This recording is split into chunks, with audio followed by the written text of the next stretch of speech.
Vous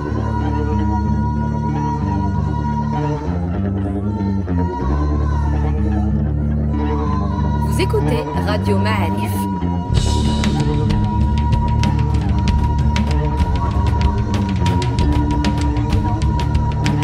Le podcast Histoire.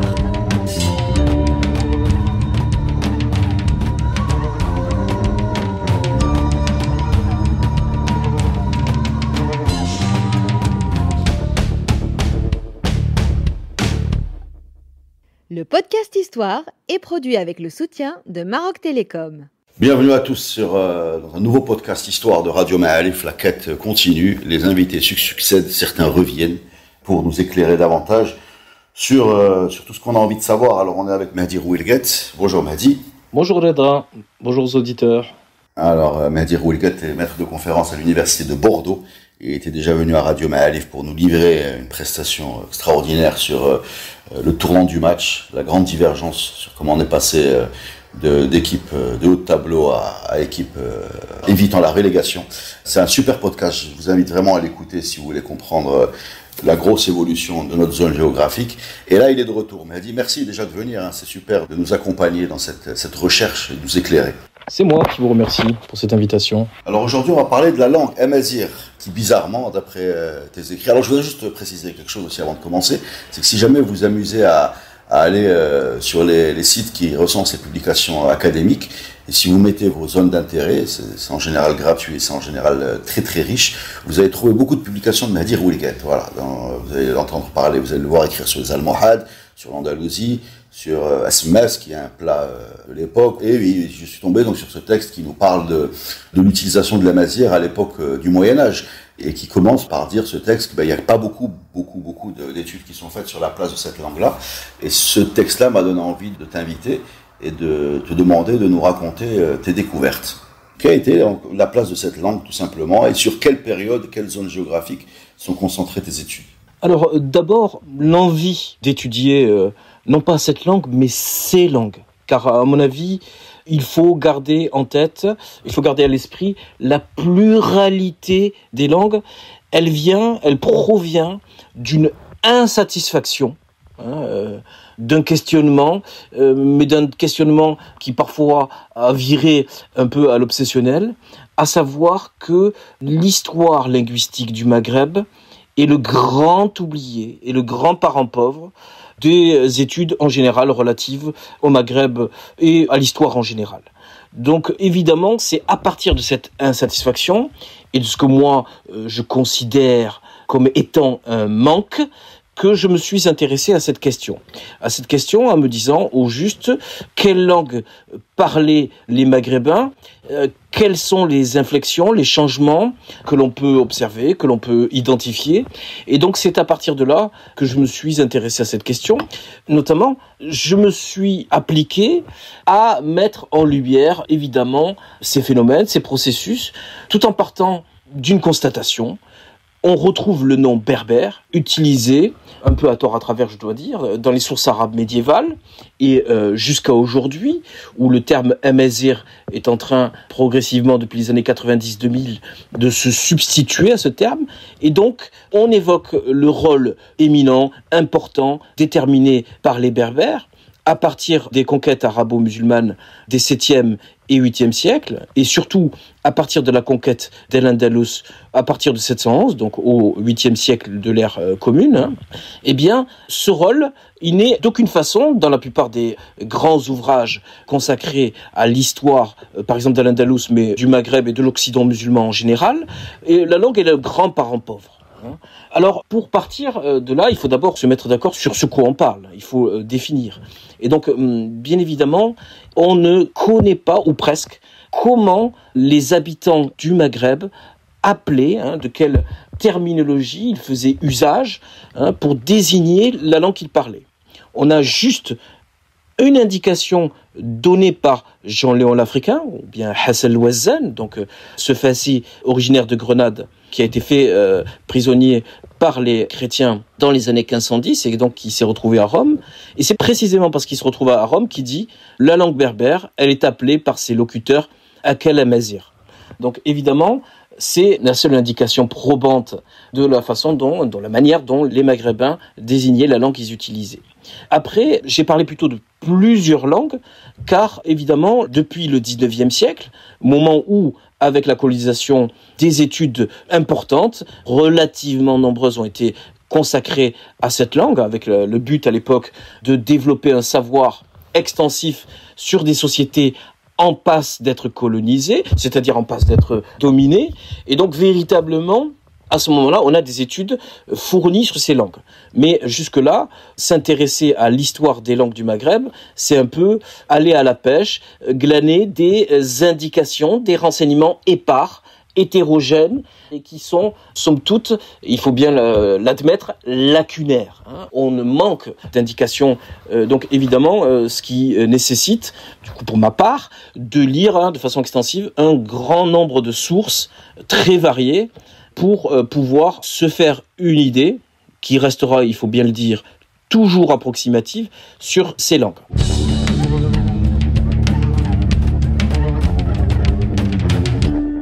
Alors, d'abord, le terme berbère est un terme très certainement qui a été forgé par les Arabes qui ont fait la conquête du Maghreb. C'est à ce moment-là que cette désignation, cette terminologie apparaît, émerge des sources.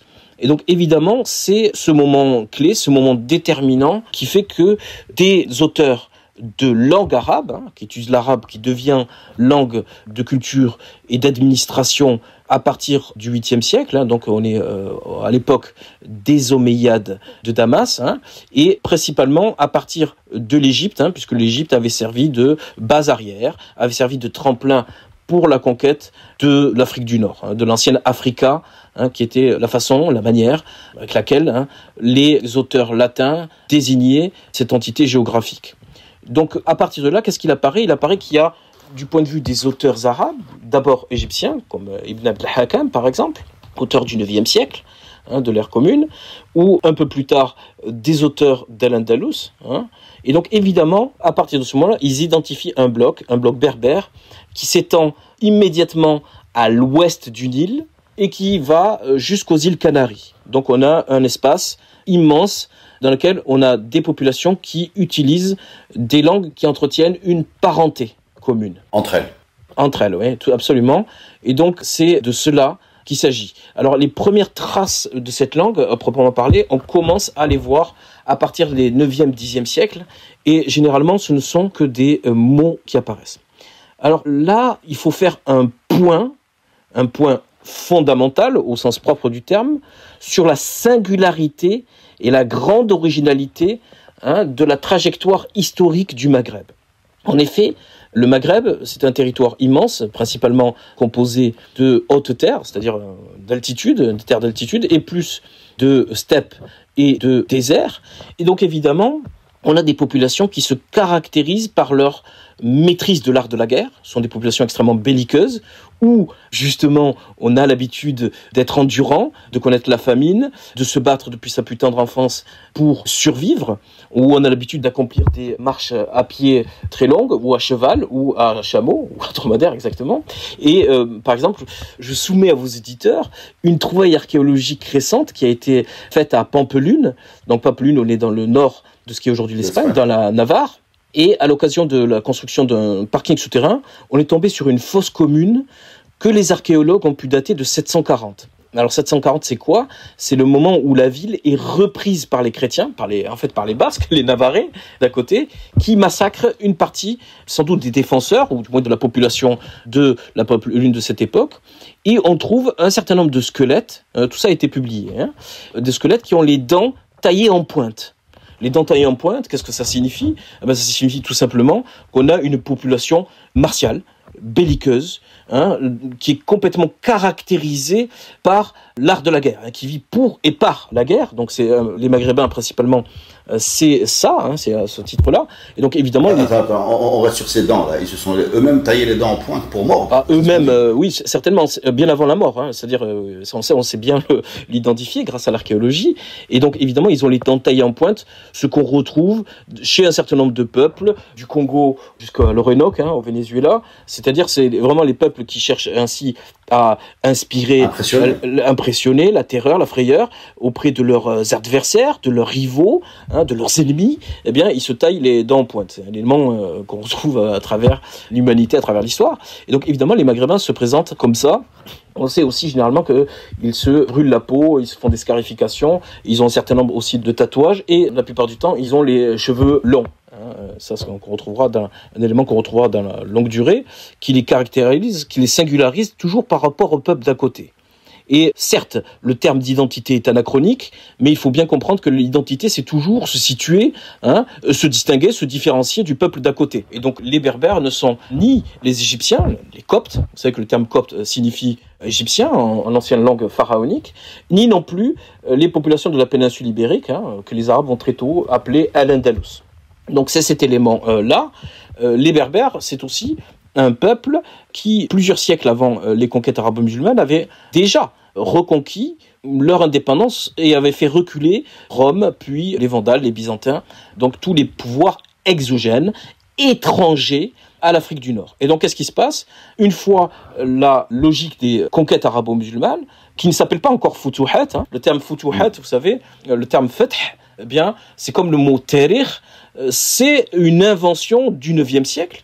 C'est le titre d'un ouvrage. Quand un ouvrage a un très grand succès, impact.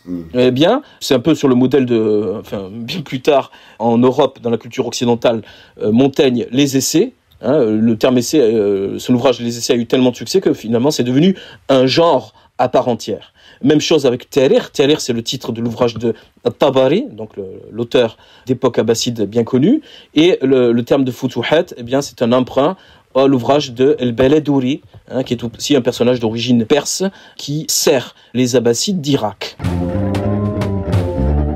En 739-740, si vous voulez, la dynamique expansionniste des conquêtes arabo-musulmanes est arrêtée. Depuis au moins 732 et la bataille de Poitiers, donc dans ce qui est aujourd'hui la France. La France n'existe pas, évidemment. Et dans la mesure où les conquérants, les généraux arabes, n'ont plus de butin à proposer à leurs troupes berbères, n'ont plus la possibilité d'offrir un horizon d'expansion à ces troupes berbères, eh bien, l'occupation étrangère, elle paraît abominable, inutile, intenable. Et donc, c'est le moment où les Berbères se révoltent. Et c'est là une grande différence, par exemple, avec les trajectoires historiques de l'Égypte ou d'une façon générale des peuples du Proche et du Moyen-Orient ou de la péninsule ibérique. Cette révolte, elle va réussir. Elle va réussir. Et exception faite de la partie orientale de l'Afrique du Nord, qui sera connue un peu plus tard sous le nom de Maghreb, eh bien, les Maghrébins redeviennent indépendants. Et ça, c'est notre point de départ dans le raisonnement. Alors, juste une petite précision pour ceux qui veulent avoir plus de détails sur cette partie de l'histoire qu'ils appellent le podcast s'appelle Les Révoltes berbères. Et il a été réalisé par le professeur Fili. Il est passionnant, qui détaille le voyage de Maïsara à Damas et l'accueil qu'il reçoit. Allez l'écouter si vous voulez en savoir plus. Très bien. Mais si je revenais sur cet événement majeur, fondamental, c'est bien pour dire que les deux processus d'islamisation et d'arabisation, et d'une façon générale, l'histoire des langues au Maghreb, elle est liée, elle découle, elle est aussi, entre autres, pas seulement, elle est une conséquence directe de cette indépendance des Maghrébins. De cette indépendance des Maghrébins, eh bien, va découler, si vous voulez, la survie des langues autochtones, qui existaient, donc des langues berbères, qui existaient bien avant les conquêtes arabo-musulmanes.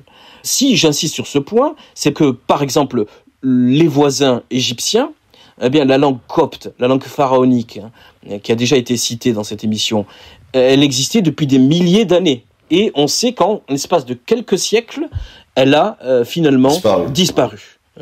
Même chose en Al-Andalus, donc la péninsule ibérique sous domination musulmane, sous domination d'un pouvoir musulman, eh bien, les langues autochtones d'origine latine, eh bien, ont fini en l'espace de 2-3 siècles, ce qui est extrêmement rapide comme processus, par elles aussi disparaître. Même chose pour l'araméen, le syriaque au Proche-Orient, langue qui aussi a fini par presque totalement disparaître, exception faite des régions montagneuses du nord de l'Irak. Donc évidemment, le fait que les Maghrébins aient conservé leur langue, donc plus ancienne que celle des conquérants, de la langue des conquérants, est en soi remarquable, et ça, il faut le relier à l'indépendance politique et aussi religieuse des Maghrébins. Parce que cette révolte que tu as mentionnée, c'est une révolte qui est qualifiée de kharijite.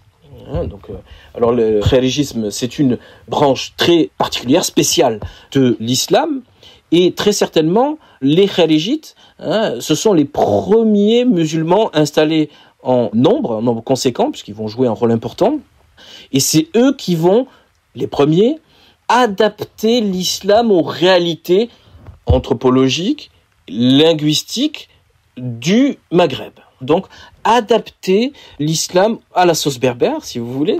Et donc, évidemment, ça, c'est très, très, très important pour nous et pour le développement de cette histoire. Parce que c'est à partir d'une hétérodoxie, enfin, ce qui est considéré de l'hétérodoxie du point de vue des califes omeyyades de Damas, puis par la suite des califes omeyyades de Bagdad, que l'islam petit à petit. Si je me permets de dire ça et de souligner ce point, c'est parce qu'il y existe diffusé évidemment par l'école et aussi par la télé, l'idée, ou même dans le roman, on peut trouver ça par exemple dans le très beau roman de Shraibi, enfin Driss Shraibi, La mer du printemps, l'idée que les arabo-musulmans arrivent au Maghreb, et d'un coup, comme par une sorte de baguette magique, la totalité de la population parle et comprend l'arabe et devient musulman, de façon quasi instantanée. Donc ça, évidemment, c'est un lieu commun que l'on retrouve évidemment ailleurs, mais qui est totalement faux. Il faut bien le dire, c'est une contre-vérité. On le dira jamais assez. Ça nous permet, je synthétise ce que tu dis, ça nous permet de bien définir le rapport entre la langue et la politique. Le fait que le Maghreb ait été une entité politiquement indépendante et religieusement, disons, particulière, a permis à cette langue-là de perdurer, contrairement à ce qui s'est passé, donc par exemple en Égypte, si j'ai bien compris. Oui, juste pour revenir sur cette comparaison, cette analogie avec l'Égypte ou Al-Andalus, donc entité voisine du Maghreb. En Al-Andalus et en Égypte, vous avez une aristocratie politico-militaire qui se définit, qui se veut et qui se présente comme arabe. Alors attention, la définition de qui est arabe au Moyen-Âge est arabe au Moyen-Âge, donc je reprends le grand dictionnaire de référence d'Ibn Mandour, l'Islam arabe, est arabe uniquement qui porte un nasab arabe, un nom, le nom, et qui a un ancêtre sorti d'Arabie Saoudite. C'est-à-dire qu'il faut appartenir aux grandes tribus constitutives de l'Arabie, je sais pas, les Quraysh, les Kinda, les Kilb, etc., Khuza'a, etc., enfin, toutes les tribus arabes, Lakhm, etc., bien connues, pour être arabe. C'est-à-dire que quand bien même vous maîtrisez l'arabe d'un point de vue linguistique et donc in fine culturel, eh bien, quand bien même dit Ibn Mandour, vous seriez fasih, éloquent en arabe, et vous ne pouvez pas être considéré comme arabe. C'est ça, la norme à l'époque médiévale. Tout ça, bien sûr, a changé à partir du 19e siècle et de la Nahda, donc, qui va proposer un concept plus englobant, critère, si vous voulez, culturel, pour définir qui est arabe et qui ne l'est pas. Mais évidemment, pour le Moyen-Âge, le Maghreb est considéré comme non arabe. Ajam, si on reprend la terminologie que l'on retrouve dans les sources. Donc évidemment, par rapport à ça, sans doute les Berbères ont d'autres critères pour définir qui est berbère. Ça passe évidemment par la langue, par le nom et par une conception anthropologique d'appartenance à une tribu. Élément auquel vient sans doute se rajouter, donc j'ai dit à partir du 8e siècle, c'est-à-dire le moment où les Maghrébins, les Berbères, mis pour berbères, retrouvent leur indépendance, un élément d'ordre religieux, parce qu'à ce moment-là, est berbère aussi, qui n'a pas la même religion que les pouvoirs arabes adjacents. Donc on trouve à ce moment-là une indépendance des Maghrébins où il n'y a pas non plus d'unité étatique, il n'y a pas d'unité politico-militaire, même si le concept d'État-nation est évidemment anachronique, c'est juste par commodité de langage que je l'utilise, et de ce fait, vous avez donc une pluralité d'entités que l'on retrouve, de micro-États ou d'entités claniques, et à ce moment-là, jusqu'à la période almoravide, c'est-à-dire jusqu'au XIe siècle. D'ailleurs, si on reprend la grande source de l'époque, 14e siècle, enfin 13e, 14e, qui s'appelle Bey al-Moughrib, donc ouvrage rédigé par un personnage originaire de Marrakech, eh bien, l'épopée almoravide, elle commence par cette phrase, évidemment, les Maghrébins, jusqu'aux Almoravides, personne n'était disposé à accepter un pouvoir qui soit placé au-dessus du clan, au-dessus de la tribu, au-dessus de la famille. Donc évidemment, vous n'avez pas véritablement de pouvoir supratribal dans cette entité, et va avec cette indépendance, j'ai dit, des religions particulières, puisque vous avez un remarquable pluralisme religieux. Et évidemment, va avec ce pluralisme religieux l'utilisation, sans doute sur le modèle de l'arabe, donc langue du Coran, langue du prophète de l'islam, un modèle où cette indépendance, si vous voulez, elle est adossée, elle est liée très fortement à l'utilisation du berbère, d'une langue berbère, pour faire valoir cette indépendance. Cette indépendance, elle est liée à l'utilisation de berbère. Alors, quelle est exactement, il faut être un peu plus précis, quelle est la situation religieuse au Maghreb? Vous avez du khawarijisme, donc les khawarij estimant que la personne qu'ils appellent eux-mêmes imam à la tête de la communauté musulmane, peut-être, s'il est le plus pieux, s'il fait preuve de zuhd, etc., d'ascèse et de piété, peut être tout à fait un berbère. Il n'est pas obligatoirement et nécessairement un arabe. Donc vous avez le khalijite, vous avez aussi des éléments chiites qui arrivent donc au Maghreb. L'histoire d'Idriss Ier y fait directement référence, et corrélée à cette histoire. Vous avez aussi des islams berbérisés. Alors qu'est-ce qu'on appelle des islams berbérisés? Il y a les Belghawata, mais il n'y a pas que. Il y a aussi dans le nord, l'extrême nord du Maroc actuel, dans la région entre Tanger et Ceuta, vous avez une religion autochtone, et vous en avez aussi à Alger.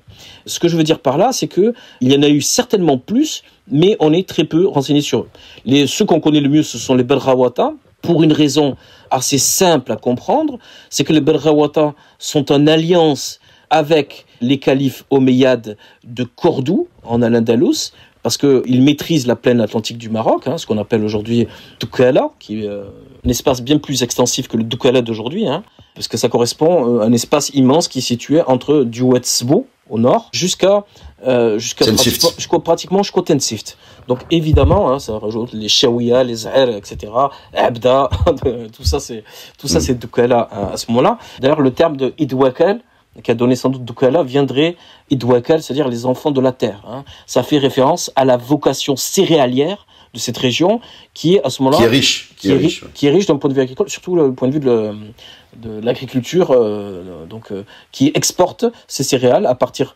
de Maziren et de Ezmour, donc aujourd'hui Jdida et Ezmour, et évidemment Esfi ayant été créé qu'à partir de l'époque al-Mouhad pour être le port de Marrakech. C'est le moment où on crée Marrakech que, évidemment, Esfi va connaître une certaine forme de prospérité. Et par rapport à ça, ce que je veux souligner, c'est que ces Belghawata envoient une ambassade au calife omeyyade de Cordoue, et on a besoin d'un traducteur qui sert donc d'intermédiaire, qui permet cette intercompréhension entre pouvoir omeyyade arabe, d'expression arabe, et les Maghrébins à ce moment-là, puisqu'on a un monolinguisme sans doute prépondérant, dominant. Alors monolinguisme, il faut s'entendre. Monolinguisme, ça veut dire que on ne maîtrise que le berbère, mais attention, il existait probablement, on en a quelques indices, là encore une fois très épars, il faut manier ça avec prudence, d'une koiné, d'une lingua franca, c'est-à-dire une langue qui permet l'intercompréhension entre les différents berbères. Donc évidemment, parce que une des grandes caractéristiques de l'histoire du Maghreb, et ce serait évidemment très bienvenu que nos auditeurs gardent ça à l'esprit, c'est que le Maghreb est un espace immense, mais sous-peuplé. C'est-à-dire qu'on estime qu'au maximum, le Maghreb a été peuplé. Quand je parle du Maghreb, je parle de la Libye actuelle jusqu'à l'océan Atlantique, jusqu'au Maroc, au maximum entre 5, 6, peut-être 7 millions d'individus. Donc vous avez des densités démographiques relativement lâches. Et par rapport à ça, évidemment, ça aussi, c'est un élément à prendre en compte quand on s'intéresse à l'histoire linguistique du Maghreb. Alors, je profite de cette occasion pour évidemment mettre en lumière le fait que cette faiblesse démographique, elle découle, elle est la conséquence sans doute d'une faiblesse de la production.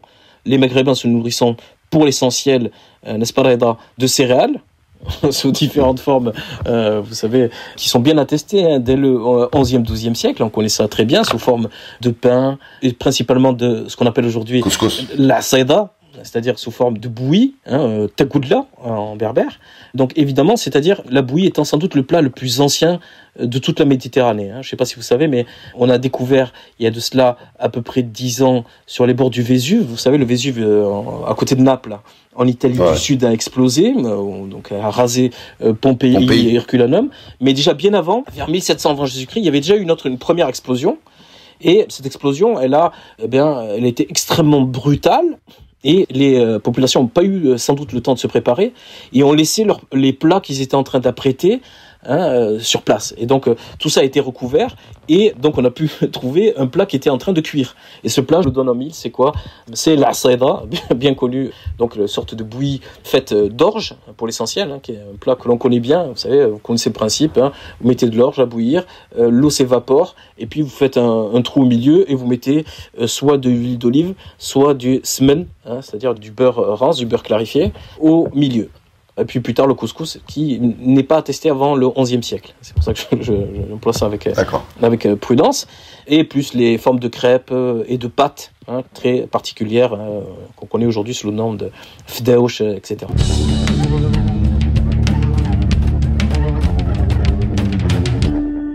Donc ce que je veux dire par là, c'est que vous avez un ensemble culturel qui est là.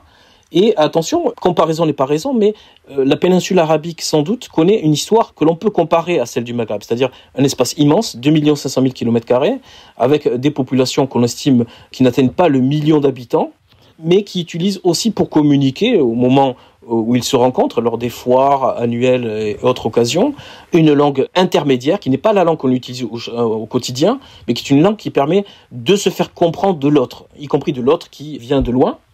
Et bien sûr, c'est une question très débattue au sein des études de coranologie et d'orientalisme, d'une façon générale, de savoir si la langue du Coran ne serait pas, ou la langue des mu'allaqat, donc des poésies anti-islamiques, ce serait pas un témoignage, une trace archéologique, au sens large du terme, de ce besoin de communiquer avec une langue qui soit supralocale. Alors aujourd'hui, évidemment, les différentes personnes qui continuent à être locuteurs du berbère, qui utilisent le berbère au quotidien, pour communiquer avec d'autres régions restées berbérophones, ont besoin de l'arabe, principalement pour communiquer, et dans une moindre mesure du français, jusqu'à récemment. Donc évidemment, ça c'est une grande différence. Si je dis ça, c'est parce qu'évidemment, il faut se méfier de projeter les réalités historiques, anthropologiques et surtout, pour ce qui nous intéresse, nous, aujourd'hui, linguistiques, d'aujourd'hui ou d'hier. J'appelle hier l'époque du protectorat au Maroc, et juste un peu avant, sur cette réalité du Moyen-Âge. En effet, le Moyen-Âge est une période éloignée de nous, qui nécessite de faire un véritable effort d'imagination pour reconstituer ce tissu linguistique. Alors attention, l'arabe n'est pas non plus inconnu. Je ne voudrais pas qu'on me comprenne mal, mais on a quand même l'arrivée d'élites arabes, surtout au niveau de ce qu'on appelle les Fraqiyya, c'est-à-dire la Tunisie. Et l'ouest de la Libye, et une partie aussi de l'est de l'Algérie. Et donc évidemment, là vous avez des élites arabes, notamment dans la ville de Kairouan, donc de Kérouan, et évidemment vous avez une adaptation des termes de l'islam en berbère. C'est le moment, sans doute, le mot salat passe en berbère terme zal, pareil pour siyam qui devient zom, tazomt, donc c'est est-ce que tu fais le jeûne. Mais donc vous voyez, ce sont ces phénomènes complexes qu'il faut évidemment prendre en considération pour essayer de rétablir le tissu linguistique de cette région. Alors, ça peut paraître un peu complexe, voire compliqué, mais attention, on peut partir de choses plus simples. C'est que, évidemment, vous voyez bien que l'importance et en fait la prépondérance, la prééminence des langues berbères dans ce tissu linguistique maghrébin, elle a une conséquence jusqu'à aujourd'hui, jusqu'à notre façon de parler. Et évidemment, cette influence du berbère, et là encore, c'est une trace. J'aime bien cette idée de trace archéologique de la langue. L'archéologie, c'est pas seulement ce qu'on trouve sous la terre, mais aussi c'est la langue qu'on parle au quotidien, tous les jours. Donc évidemment, si vous partez de l'est du Maghreb, là vous avez une prépondérance de l'influence bédouine, de l'arabe bédouin. On va dire à quel moment cela se fait jour. Je vais en profiter pour faire un petit bilan, parce que là on est typiquement dans la espèce de trou noir là, entre le départ des Omeyyades chassés par les populations locales et on a envie de dire la simplification du schéma par l'arrivée des Almoravides. Et là, on est dans le moment où il y a des émirats il y a eu Nkor, Sijil Massa, Hermède, Barghouata, etc., etc. Et la cartographie linguistique de cette période-là, c'est que ce sont des populations berbérophones qui ont en plus une sorte de langue commune qui facilite les échanges entre elles.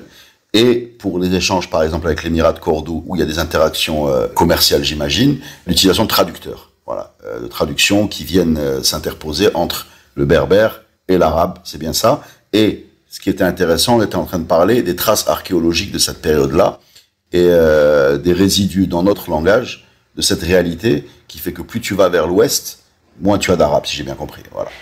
Si tu vas dans l'est du Maroc actuel, dans la région d'Oujda par exemple, tu entendras des gens qui te diront Za'aq Aliya. Évidemment. Mais ça veut dire, évidemment, c'est une trace d'un arabe très bédouin, hein, très connecté aux réalités linguistiques de l'Arabie. Mais évidemment, tu vas vers le sud, la trace du berbère est de plus en plus patente, de plus en plus manifeste. Hein. Si tu vas à Marrakech, par exemple, qu'est-ce que c'est le langage marrakchi? Donc, il y a quand même une forme lexicale bédouine, etc. Mais c'est la prosodie, c'est le natq, évidemment, berbère. Si tu te dis, au matakul jaben koulouben, ashkoti delsousa. Évidemment, tu entends évidemment dans la phonie le berbère. Et tout ça pour vous dire que à l'époque Berghawata, hein, pour revenir à la période médiévale, vous avez une langue qui a pris pour modèle l'arabe, parce que évidemment les personnes qui sont considérées comme sacrées sont au moins au début des bilingues, c'est-à-dire des gens qui procèdent de ces sociétés berbères et qui, à un moment donné, sont allés dans le cadre de la recherche du savoir, souvent en Al-Andalus, plus rarement en Orient, et qui souvent aussi sont allés, d'ailleurs, je dois dire, en Ifriqiya, c'est-à-dire, et plus précisément à Kairouan. Donc évidemment, ces gens-là, ils adaptent les réalités, donc j'ai dit religieuses, et ils rédigent un Coran en berbère, et ils rajoutent au Coran arabe, jusqu'à un certain point, parce qu'on n'a pas d'exemplaires conservés, on n'a que ce qu'en disent les sources arabes, d'ailleurs assez peu nombreuses, et il rajoute des sourates, donc des chapitres propres, dont on a bien du mal d'ailleurs à déterminer quelles sont les influences, avec un certain nombre de personnages sacrés, locaux, prophètes, qui peuvent être, par exemple dans le cas du nord du Maroc, des femmes.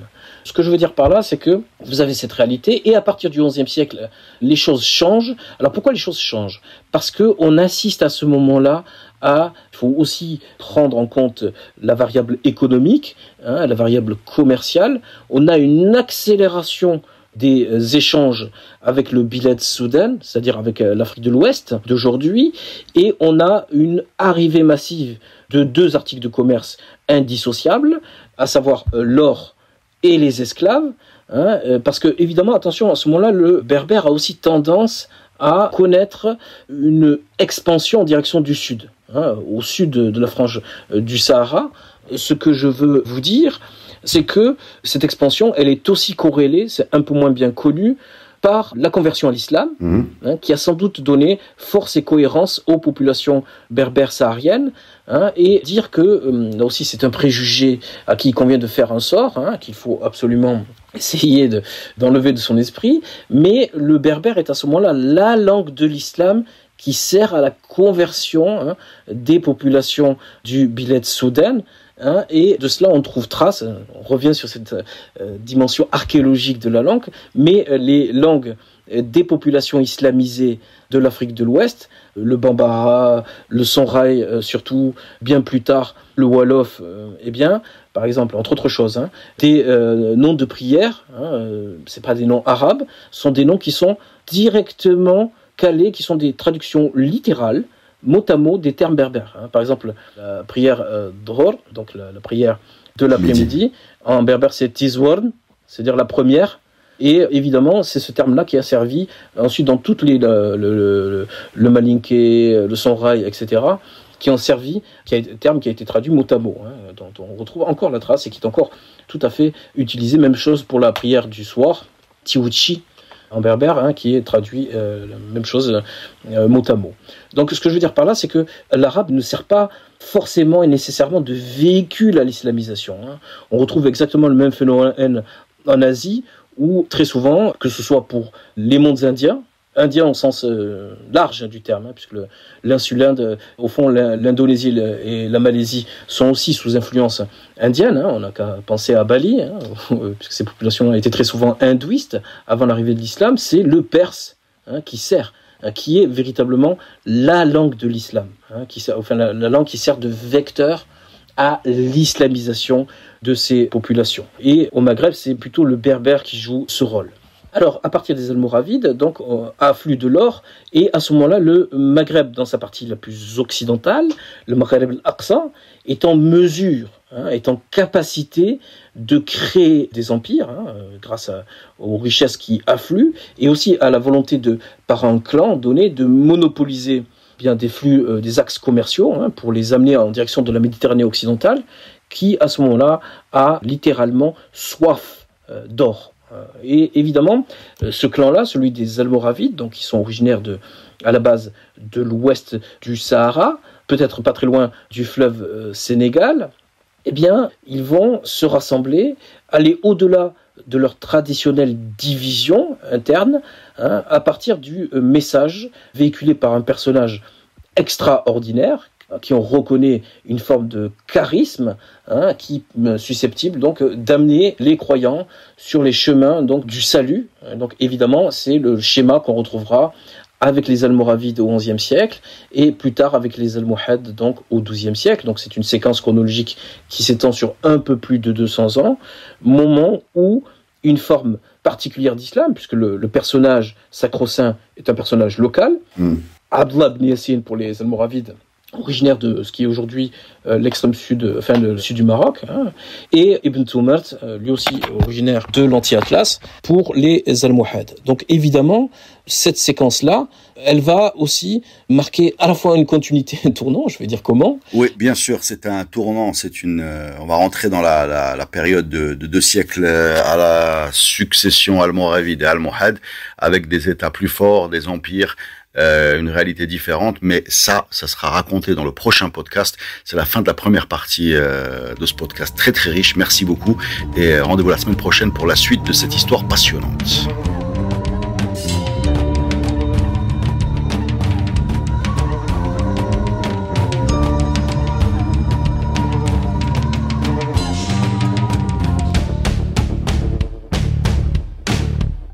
Le podcast Histoire est produit avec le soutien de Maroc Télécom. Maroc Télécom, un monde nouveau vous appelle.